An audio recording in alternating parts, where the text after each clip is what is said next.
বর্তমান ইরাক, আজ থেকে ৯,০০০ বছর আগের কথা বলছি। কত বছর? এইটাই কিছু কম বেশ আছে, কিন্তু নির্ভরযোগ্য বর্ণনা হলো ৯,০০০ বছর আগে। উত্তর ইরাকের মৌসেল শহর, মৌসেল শহরের সেখানে নূহ আলাইহিস সালাতু ওয়াস সালাম আল্লাহর পক্ষ থেকে নবুয়ত পেয়ে দাওয়াত শুরু করলেন। ইতিহাস আপনারা জানেন, আমার ইতিহাস বলার সময় নাই। অল্প কয়েকজন, নির্ভরযোগ্য রাওয়ায়াতে 29 জন। বেটা 900 বছর কষ্ট করেছে, সাগর পাড়ি দিয়েছে, মুসলমান পাওয়া গেছে 29 জন। আর সব হেতারা।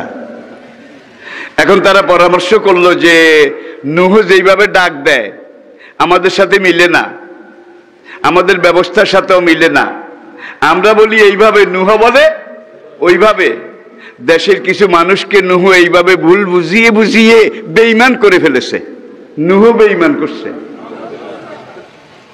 আর তাদের লগে যারা আছে সব ইমানদার দি গ্রেট। এখন একটা কাজ করো, নূহের ব্যাপারে একটা ব্যবস্থা না নিলে আর সামনে চলা যাবে না।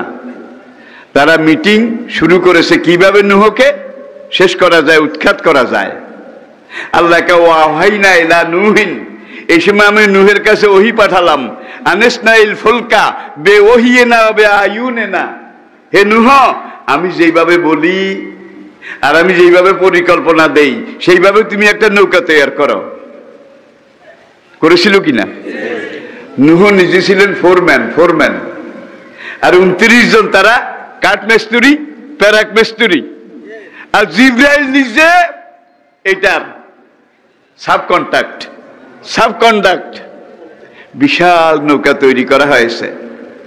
লাম্মা তগাল মাউ হামালনাকুম ফিল জারিয়া, পানি যখন বিপদ সীমা লঙ্ঘন করলো তখন এই নৌকাতে তুলে আমি কালেমা ইমানদারদের বংশ রক্ষা করেছিলাম। ঠিক কিনা বলেন? মাঝে আরো ইতিহাস আছে, নৌকা বানানো শেষ হয়ে গেছে। এখন কাফেররা নৌকা চারিদিকে ঘেরাও করেছে, ঘেরাও করে অমুক ঠাকুরের জয়, তমুক ঠাকুরের জয়। আর কাফেরদের সব যুগের স্লোগান ছিল জয় জয়, আর নবীদের স্লোগান ছিল আল্লাহু আকবার, আল্লাহু আকবার। সেসব যুগেও ছিল, এই যুগেও ছিল এবং আছে।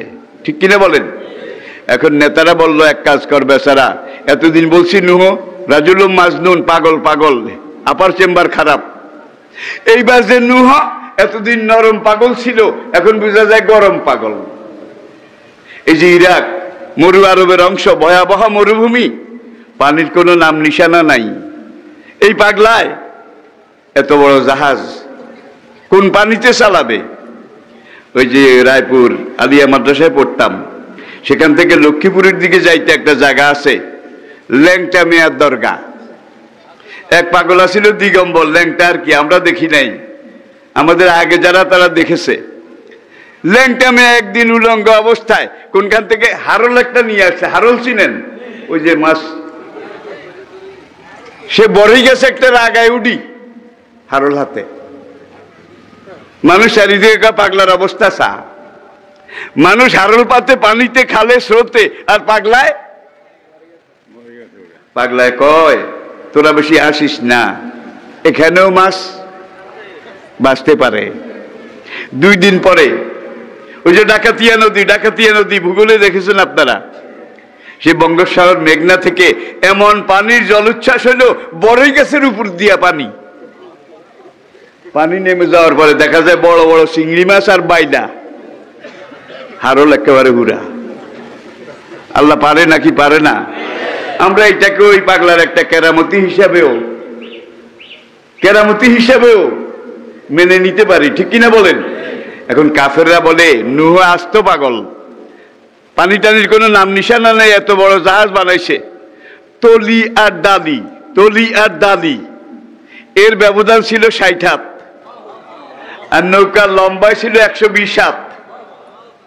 সেই ইরাকের মোসেল শহরের পাশে যে বিশাল পাহাড়, সেই পাহাড়ের তক্তা, এগুলো ছিল নৌকার বডি।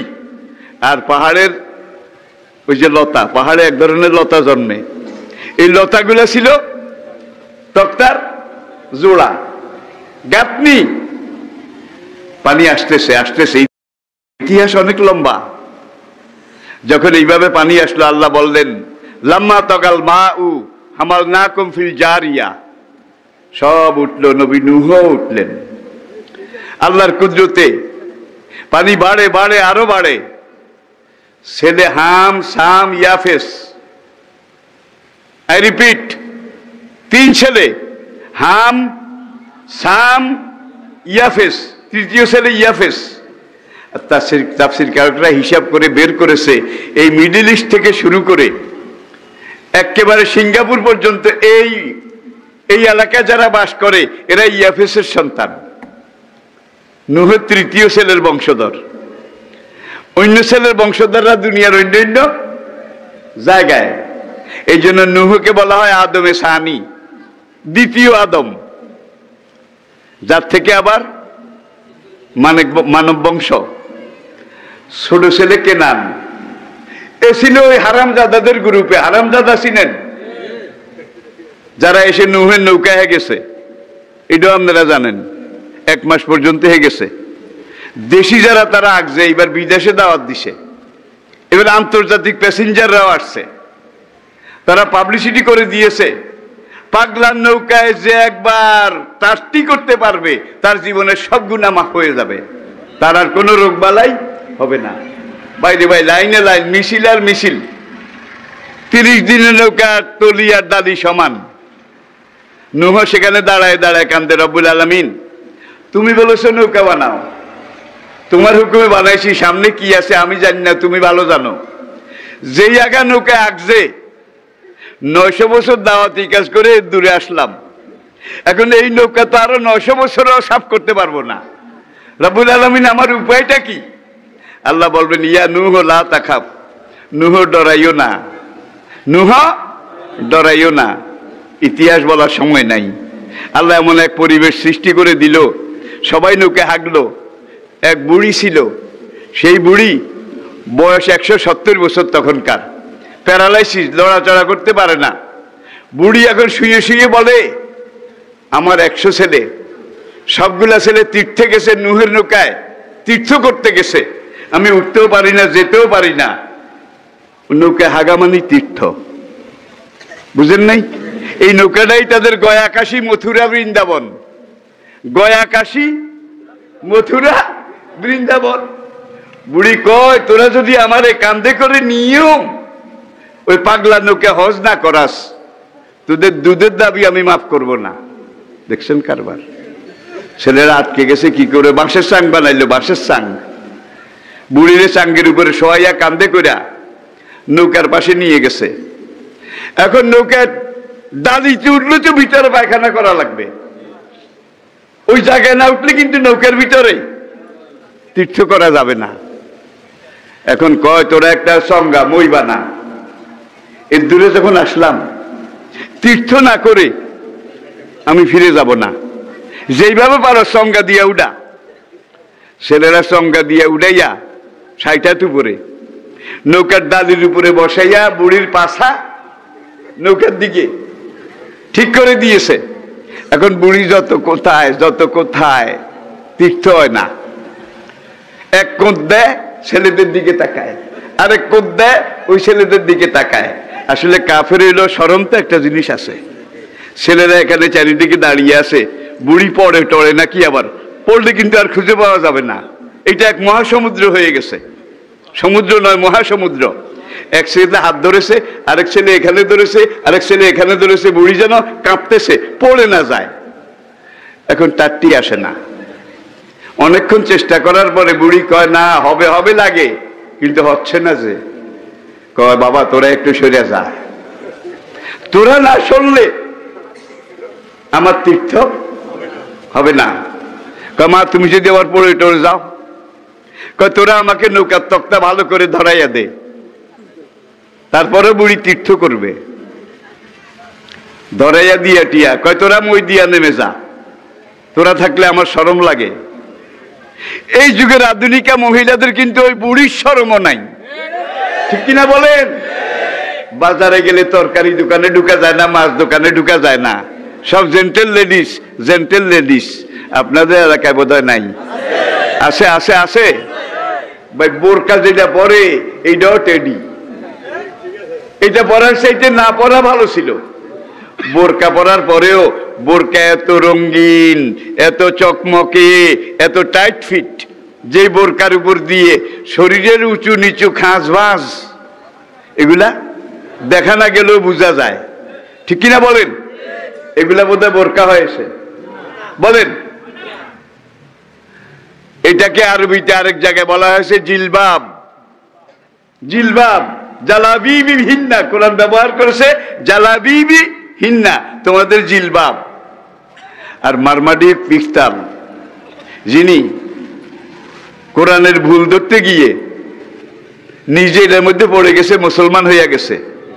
মরিস মুকাইলি খ্রিস্টান, কোরআন পড়ে টড়ে ভুল বাইর করব, ভুল বাইর করতে গিয়ে নিজে মুসলমান হয়ে গেছে। মোহাম্মদ আসাদ, সে ছিল একজন ইহুদি, কোরআনের ভুল ধরতে গিয়ে সে নিজে ভুলের মধ্যে ডুবে মুসলমান হয়ে গেছে। এই পর্যন্ত কোরআনের ভুল ধরার জন্য যারা কোরআনে ঢুকেছে তাদের শতকরা 93 জন মুসলমান হয়ে গেছে। কিন্তু কোরআনে বোধহয় কোনো ভুল ধরতে পেরেছে? ভুল আছে নাকি ব্যতিক্রম আছে? ভুলও নাই, ব্যতিক্রমও। ইন্না আনজালনাহু কুরআনান আরাবিয়্যান লাআল্লাকুম তাআকিলুন। এখন বুড়ি যখন সব নেমে যাওয়ার পরে জোর করে এক কোঁদ দিছে, কোঁদ দিতে গিয়ে হাতের ধরা একটু স্ল্যাগ হয়ে গেছে, টুপ। ইতিহাস অনেক লম্বা, এইদিকে আর যাব না। বর্ণনা পরম্পরায় পাওয়া যায়। ওরা ঘু এগুলা নৌকার সমুদ্রে গোসল করে টোরে নাকে মুখে শরীরে করে নিছে, নেওয়ার পরে তবরক শেষ। কিছু লোক এখনো বাকি, তাদের আসতে একটু দেরি হয়েছে। কেন রে, পাগলার নৌকায় ফয়েজ আছে, বরকত আছে, বুড়া মানুষ জোয়ান হয়, কালো মানুষ সুন্দর হয়, দেখছেন? বেরেমনে মানুষ ভালো হয়। তোরা যারা যত রুগী আস, ধপ ধপ নাম নাম আর সুস্থ হয়ে যা, নামে আর পড়ে আর সুস্থ হয়ে যায়, সুন্দর হয়ে যায়, ম্যাজিকের টাকার মতো আর কি। এরপরে একদল লোক আসছে, আসে দেখে যে একটু পায়খানাও নাই। নৌকার কাছে এসে বলে, আমাদেরকে একটু পারমিশন দাও, আমরা তো তবরক পাইলাম না, তবে নৌকাটারে পানি দিয়ে ধুয়ে টুয়ে এই দোয়া পানির কিছু তবরকের পানি যদি পাই, আমি কালো মানুষ, একটু মুখটা ধুইতে পারলে এটা সুন্দর হইলেই চলে। নৌকা জেদ্দুর পাও, তোমরা ব্যবহার করো। এইভাবে নৌকারে 7 বার দোয়া দিছে। আল্লাহ পারে নাকি পারে না? পারে নাকি পারে না? এইবার নূহ আলাইহিস সালাম নৌকায় উঠলেন, লগি নাই, বৈঠা নাই, আর এত মহাপ্লাবন। 3 ছেলেও সঙ্গে উঠছে। মুসলমান এক রাওয়ায়েতে 29 জন, আরেক রাওয়ায়েতে কিছু কম বেশি, মানে অল্প। ছোট ছেলে সে কিন্তু ওই দলে, ওই দল বুঝছেন? নূহ কয়, ইয়া বুনাইয়া, বাবা তুই আয় আয়, তুই মুসলমান হ। এই নৌকায় মুসলমান না হইলে উঠা যাবে না। ছেলে কয়, আমার নেতারা আমারে কইয়া দিছে যে এই পাহাড়ের এই মাঝখান পর্যন্ত ডুবাইতে তোমার আল্লাহর কত পানি জানি উদ্ধার করা লাগছে, তোমার আল্লাহর কাছে আর পানি নাই আমি জানি। দেখছেন কারবার? সুতরাং আমি তোমার দলে যাব না। যখন এর দূর ডুবে, এর দূর নাক শুধু বাকি আছে। নূহকে, বাবা এখনো আয়, কালেমা পড়। না, আমার নাক পর্যন্ত ডুবাইতে তোমার খোদায় কত পানি জানি উদ্ধার করেছে, আমি উঠবো না। ছেলে যখন ডুবে যায়, শত হইলেও বাবা। নূহ কয়, ইয়া রব ইন্না ইবনি মিন আয়ালি, মন কান্দে, কলিজা কান্দে।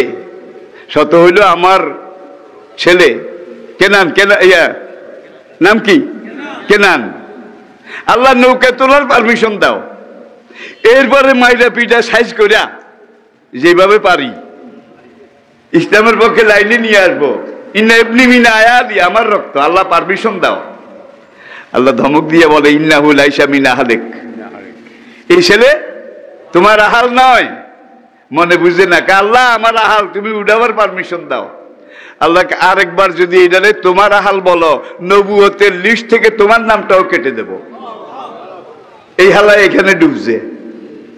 নৌকা যেতে যেতে যেতে ইরাক পেরিয়ে, জর্ডান পেরিয়ে, সৌদি আরবের এলাকা পেরিয়ে, কাবাগর বাইতুল্লাহ যেখানে, সেখানে গিয়ে চারিদিকে পাহাড়, মাঝখানে জায়গাটা একটু ঢালু, সেইখানে গিয়ে নৌকা এইভাবে, মাঝখানে কাবাঘর ফেরেশতারা বানাইছে জিবরাইলের নেতৃত্বে।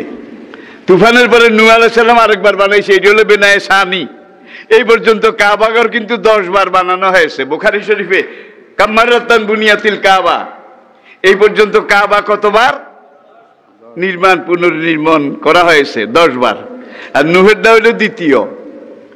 এর আগে ছিল বেনায়ে মালায়েকা, জিবরাইলের নেতৃত্বে ফেরেশতাদের নৌকা। সেখানে গিয়ে ফেরেশতারা যেখানে প্রথম কাবাঘর বানাইছে, আল্লাহর আরশের ছায়া বাইতুল মামুরের উপরে পড়েছে, সোজা ডাইরেক্ট বাইতুল মামুরের ছায়া ডাইরেক্ট জমিনে যেখানে পড়েছে, এখানে জিবরাইল আলাইহিস সালাম ইন্ডিকেট করে এইটা হইলো আল্লাহ পাকের একবারে ডাইরেক্ট আরশের নিচে। এই কাবা যেখানে, আল্লাহর আরশও ঠিক সেখানে। সাতটাবক আসমানের উপরে ফেরেশতাদের মসজিদ, কি নাম? বাইতুল মামুর। প্রতিদিন ফজরের সময় 70,000 ফেরেশতা ওটা তওয়াফ করে। আবার মাগরিবের সময় 70,000 ফেরেশতা বাইতুল মামুর তওয়াফ করে, সেখানে জিকির আজকার করে, দোয়া করে। হুজুর হাদিসে বলেছেন, আজকে মাগরিবের সময় যে 70,000 তওয়াফ করেছে, এরা এর আগে কোনোদিন আসে নাই, কিয়ামত পর্যন্ত আরেকবার আসার সুযোগ পাবে না। কিন্তু প্রত্যেক দিন সকাল সন্ধ্যা 70,000 এইভাবে তওয়াফ চলবে। এখন এইভাবে ঘুরে নূহের নৌকা, মানে কাবাঘর কি করে? স্রোতটাও এইভাবে ঘুরে, স্রোতের সাথে নৌকা ঘুরে। 6 চক্কর শেষ হয়ে গেছে, 1 চক্কর বাকি আছে। নূহের সঙ্গীরা নূহকে এসে খবর দিলেন, ইয়া নবী আল্লাহ, ওগো আল্লাহ নবী, আমাদের জাহাজের পিছনে পিছনে কেমন কাপড় জাতীয় কিসে যেন মোড়ানো কি একটা জিনিস জাহাজের পিছে পিছে এইভাবে ঘুরে।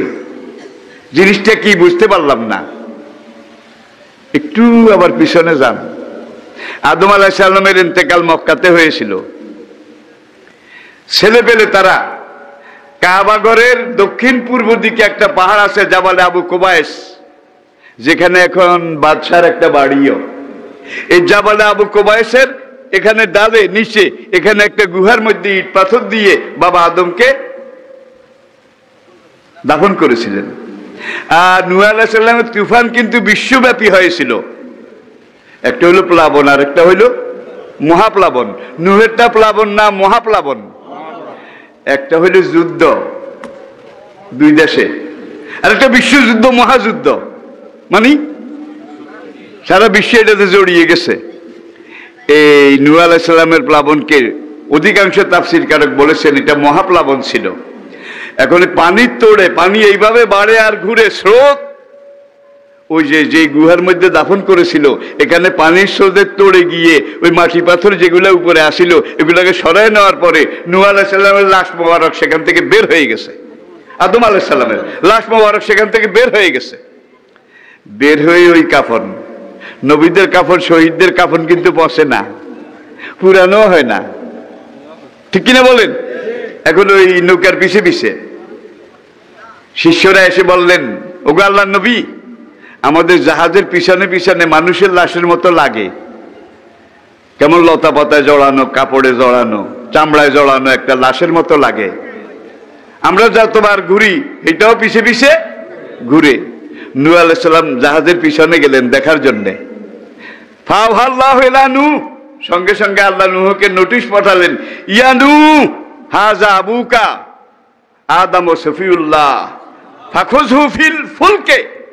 এই লাশ অন্য কারো নয়, তোমার আদি পিতা আদম আলাইহিস সালামের।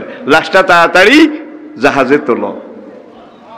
লোকজন নিয়ে নূহ আলাইহিস সালাম এই লাশ মোবারক এটাকে জাহাজে তুললেন। এইবার পানি, এতক্ষণ ছিল জোয়ার, এখন বাটি শুরু হয়েছে। বাটি মানে যে দিক থেকে জোয়ার এসেছিল সেই দিকে চলে যায়। তাহলে পানি প্রথম জর্ডানের দিকে, জর্ডানের পরে পানি দামেস্কের দিকে, সিরিয়ার দিকে, সেখান থেকে ইরাকের দিকে, ইরাকের এখানে গিয়ে উত্তর ইরাক, মোসেল শহরের 40 কিলোমিটার পাহাড়ের ভিতরে গভীর গহীন বন জঙ্গলের ভিতরে আজ থেকে কয়েক বছর আগে একটা নৌকা পাওয়া গেছে। এবং বর্তমান দুনিয়া সাগর মহাসাগরে যেসব জাহাজ চলে সেই সব জাহাজের চাইতেও কয়েক গুণ বড়, এবং নৌকাটা কাঠের তৈরি। নৌকাটা যে লতা দিয়ে তক্তা তক্তা জোড়া দিয়েছে, লতাগুলো এখনো পুরাপুরি ঠিক আছে, তক্তাগুলো পুরাপুরি ঠিক আছে।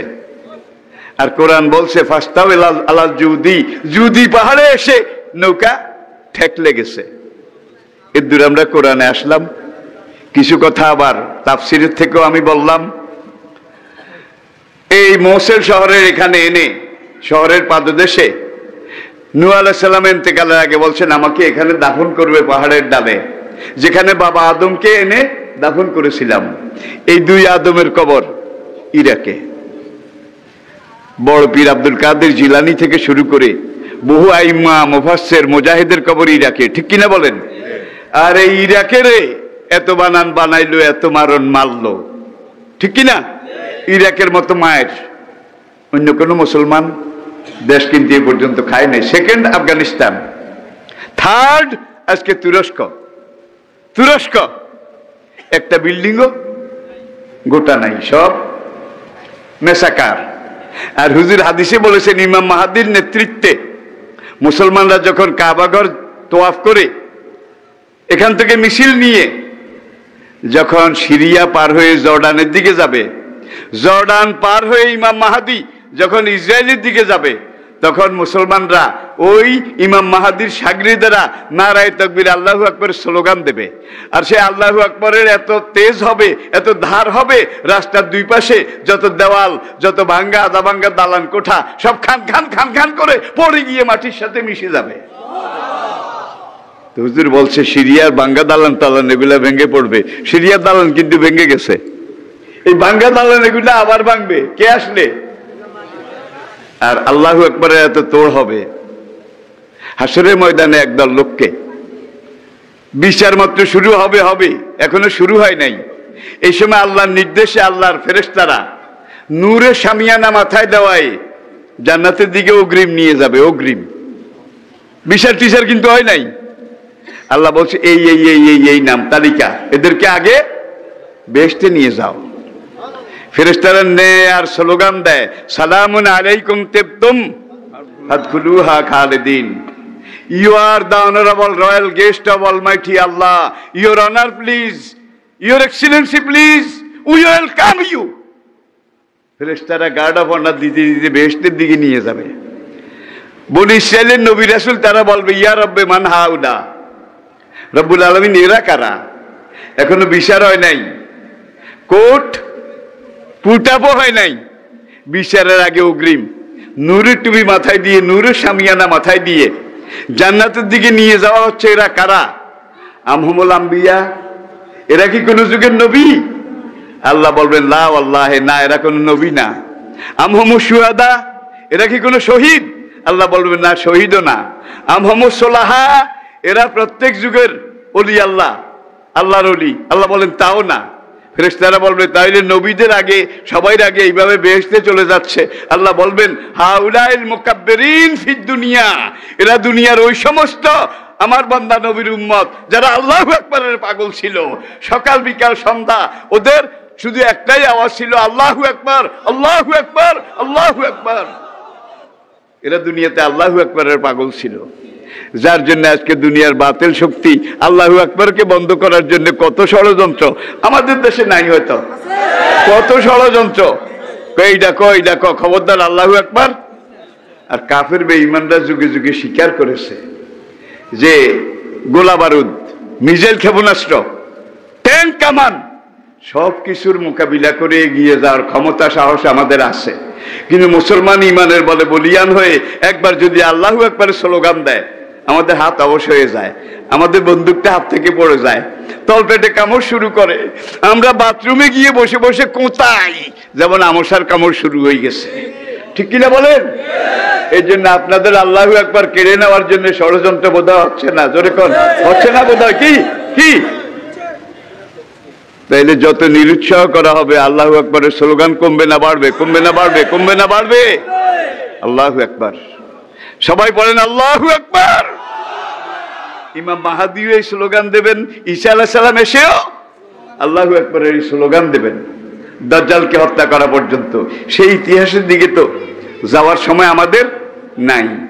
এরপরে আসেন হযরত সালেহ আলাইহিস সালাম, হযরত হুদ আলাইহিস সালাম। সালেহ আলাইহিস সালামের যারা উম্মত ছিল কওমে সামুদ, ওয়াইলা সামুদ আখাহুম সালেহা, কওমে সামুদের কাছে তাদের ভাই সালেহকে নবী করে পাঠিয়েছিলাম। অনেক অনেক লম্বা লম্বা ইতিহাস।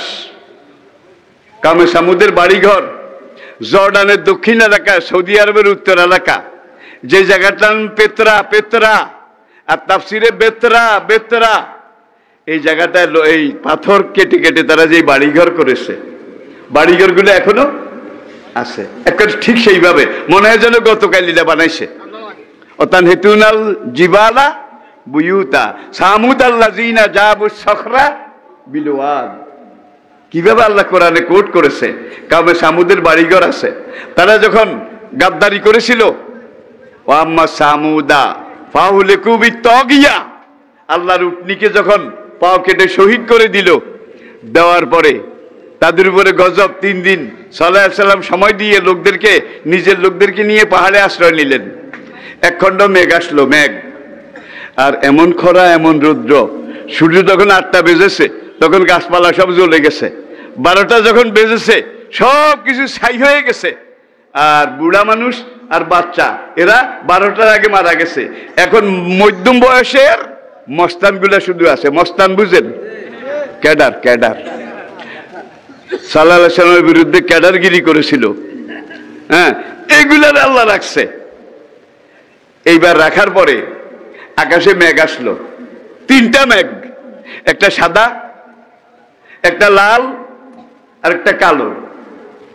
ওরা মেঘ দিয়ে ডরাইছে, কারণ এর আগে মেঘ থেকে কোন কোন জাতির উপরে আগুন বৃষ্টি হয়েছে, পাথর পড়েছে। আপনারা তো জানেন, আমি শুধু মনে করাই দেই, কোরআনের ইতিহাসের ধারাবাহিকতা। এখন মেঘের নিচে ছায়া দেখা যায়, একেবারে পরিষ্কার ছায়া, রোদ সব জ্বলে যায়। এখন সালেহ আলাইহিস সালামের কাছে আয়েশা কয়, হে আল্লাহর নবী, আপনি একটু দোয়া করেন। লাল মেঘে ডর লাগে, কালো মেঘে আরো ডর লাগে। কারণ লূত আলাইহিস সালামের জমানায় কি কালো মেঘ থেকে কি হয়েছে, দাউদ আলাইহিস সালামের আমলে লাল মেঘ থেকে আগুন, আগুন। লালটাও চাই না, কালাটাও চাই না, আপনি একটু দোয়া করেন সাদা মেঘটা যেন এখানে স্টপ করে, থামে, আমরা একটু মেঘের ছায়ার নিচে যাব। আল্লাহ নবী দোয়া করলেন, ওই 2টা চলে গেল। ওরা যেটা চাইছে সেটাই রইল। এখন দেখা যায় সেখানে ছায়া। এখন কয় চল, ওই যে মেঘের নিচে সামিয়ানা, ছায়ার মধ্যে চল। জ্বলিতে গেলাম, পুড়ে গেলাম, যায় যায় যায় না, কদ্দুর যায় আবার দৌড় দেয়, কদ্দুর যায় আবার দৌড় দেয়। হাড়ে জারুয়া একটা ছিল, হাড়ে জারুয়া ছিলেন, জারুয়া না সাড়ে জারুয়া। তাফসীরে তার নাম কেদার ইবনে সালেফ। কেদার ইবনে, এই হারামজাদাই কিন্তু নূহ আলাইহিস সালামের উটের পাও কাটছিল, এই কেদার ইবনে সালেফ। কেউ যায় না, কেদারে গোঁজ দিছে, হ্যাঁ বাগা গোঁজ, বাগা গোঁজ দিয়ে যায়। কয় এর আগে উটের ঠ্যাং কাটছি, আমার ঠোয়াও ফুটে নাই, কিছু হয় নাই। তোরা কইছে উটের ঠ্যাং কাটলে এই হবে সেই হবে, উটের কিচ্ছা আবার এক রাইতের দরকার, থাক। এখন সে গেছে মেঘের নিচে যাইয়া, এখন দেখে যে একেবারে এয়ার কন্ডিশন, ঠান্ডা, কলিজা ঠান্ডা হয়ে যায়। এখন 2 হাতে বলায়, একেবারে এয়ার কন্ডিশন, আয়, এই যে আমি ঠিক আছি, কোনো অসুবিধা নেই, আয়। আল্লাহ কয় আয়, আগে একটু ক্লোজ করি, বেশি জায়গা নিয়ে যদি আমি অ্যাকশন নেই তাহলে বেশি ক্ষতি হয়ে যাবে। আয়, এই মেঘের সামিয়ানার তলে আয়। মরুভূমির উপরে এই মেঘ, সেখানে গিয়ে ক্যাডার সবগুলো একত্র হইল। একত্র হওয়ার পরে আল্লাহ জিবরাইলকে বললেন, এজাব ইয়া জিবরাইল, যাও মেঘের উপরে গিয়ে গলা খাট দাও। গলা খাট বুঝেন? একটা গলা খাকারি দাও। জিবরাইল মেঘের উপরে এসে একটা গলা খাকারি দিল, যেটাকে কোরআন আল্লাহ পাক বলছেন, ওয়াম্মা সামুদা ফাহুলিকু বিত্তাগিয়া। জিবরাইলের কাশ, তাও ছোট কাশ, বড় না। এক কাশে যত ক্যাডার মস্তান সব চিৎকার দিয়ে উপুড় হয়ে পড়ে মাটি কামড়িয়ে কলিজা ফেটে মরে গেছে। জিবরাইলের কাশও শেষ, যত খাড়া মানুষ সব আস্ত আস্ত লাশ। ওয়াম্মা আদুন ফাউলেকু বেরিহিন সরসারিন আতিয়া, আর কাউমে আদকে আমি ধ্বংস করেছি একটা ঘূর্ণিঝড়, সাইক্লোন, যে ঘূর্ণিঝড়টা তাদের এলাকার উপর দিয়ে ইয়াতুফুনা আলাইহিম একাধারে বইতেছিল সাবাতা ইয়ামিন ও সামানিয়া, একাধারে 7 রাত 8 দিন হুসুমান। যে তুফানের কোনো ওসলা ছিল না। ওসলা বুঝেন কি? একবার জোরে আবার আসতে, আবার থামে আবার জোরে। আল্লাহ কয় কোনো ওসলা টোসলা ছিল না, একই গতিতে একাধারে 7 রাত 8 দিন। আই রিপিট, আল্লাহ বলছেন সাবাতা ইয়ামিন সামানিয়া লাইলা, একাধারে 7 রাত 8 দিন। এরপর আল্লাহ কয় হাল তারা মিনহুম বাকিয়া, জিবরাইলের এক কাশের পরে আর একটাও জীবিত আসিল নাকি? সব উপুড় হয়ে পড়ে মাটি কামড়িয়ে। আর তাদের এক একটা লোক 100 হাত পর্যন্ত লম্বা ছিল, তাদের মাথা ছিল কাল কব্বাতিল মাসাজিদ, মসজিদের গম্বুজের মতো, তাদের হাতের বাজু ছিল দালানের পিলারের মতো। জিবরাইলের গলা খাইতে একটা, এত বড় দৈত্য দানব। কুল্লু খালাস। কয়েক বছর আগে সৌদি গভর্নমেন্ট আর জর্ডান গভর্নমেন্ট সম্মিলিত একটা টিম গঠন করে এই যুগের আমেরিকা, ফ্রান্স, রাশিয়া, এই 3 দেশের সবচেয়ে বড় বড় আবহাওয়া এবং পরিবেশ বিজ্ঞানী তাদেরকে কাউমে আদের এলাকাটা এখানে এনে 2 বছর জরিপ করেছে। 2 বছর। বর্তমান বিশ্বের দুনিয়ার সবচেয়ে উন্নত ইঞ্জিনিয়ার প্রযুক্তি, তারা কলকবজা মেশিনারিজ দিয়ে এগুলাকে পরীক্ষা নিরীক্ষা করে এই যে পাহাড়ের মাথাটা এটা ছিঁড়ে নিয়ে গেছে। কত মাইল বেগে ঘন্টায় তুফান হইলে এই পাথর ছিঁড়ে নিতে পারে। এখানে যে পাহাড়টা উল্টে গেছে, কত মাইল স্পিডে তুফান হইলে এটা উল্টে নিতে পারে। তারা একদিকে কম্পিউটার, আরেকদিকে এই ভাঙ্গাচুরা, এগুলাকে জরিপ করে 2 বছর পরে রিপোর্ট দিয়েছে। আজ থেকে 6000 6500 বছর আগে কাউমে আদের উপরে আল্লাহর পক্ষ থেকে যে গজবের তুফানটা এসেছিল 7 রাত 8 দিন, এই তুফানটার ঘন্টায় গতি ছিল 6000 মাইল, 9000 কিলোমিটার, 6000 মাইল। এখন আল্লাহর এই বল নাই, আল্লাহর বুড়ো হয়ে গেছে, লাডিবদ দিয়ে আনে কি? গুগু দেখছো? গুগুর ফাঁদ দেখো নাই? বেশি বাড়াবাড়ি করলে কিন্তু খবর আছে। সব যুগে আল্লাহ খবর নিছে। আমরা কি ধ্বংস হইতে চাই না বেঁচে থাকতে চাই?